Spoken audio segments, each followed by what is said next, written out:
real estate investing, your journey. Where'd the first property come from? Walk us through that. First property was a house hack. Okay. And this was before I'd ever heard anything about Bigger Pockets. Okay. When did y'all start Bigger Pockets? When was Bigger Pockets started? Ooh, good question. I think it's 20 years old now. So Okay. Josh would have started it 20 years ago, and the podcast started 11, 12 years ago. Yeah. So this was 2004. Okay. Yeah, it would have been like just being birthed then. Yeah. I mean, It might have been at the time Bigger Pockets what it was before real estate. Have you heard about this? No. So Bigger Pockets before that, even when the name was invented, Josh wasn't doing real estate yet. So it was a site for actors to learn how to make more money as an actor. Was Josh an actor? Yeah, Josh was an actor, and so Really? yeah, Josh was actually on a couple episodes like SNL as like an extra or like No way. a character actor in SNL and a few other Dude, bunch of that's movies. Anyway, so Josh started that, but then he didn't get any traction, so he pivoted.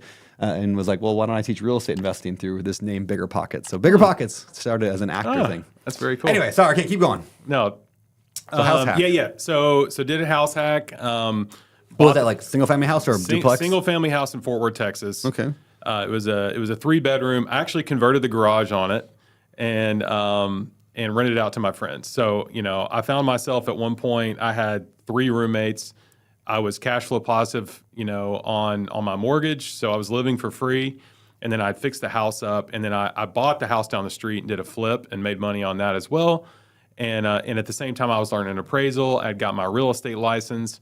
And I was kind of off to the races. How'd you finance that first flip? A lot of people struggle with that first flip, how to get the money for it. That's a great question. I think I just went to the bank. Oh, really? I didn't no Bigger Pockets. I had no Yeah. clue about private money, Yeah. and I had, I was not listening to anything. I was just like, how do I buy a house? That's what pretty much everybody does. I think with their first deals, they just go to the bank Yeah. and they put 20% down, right?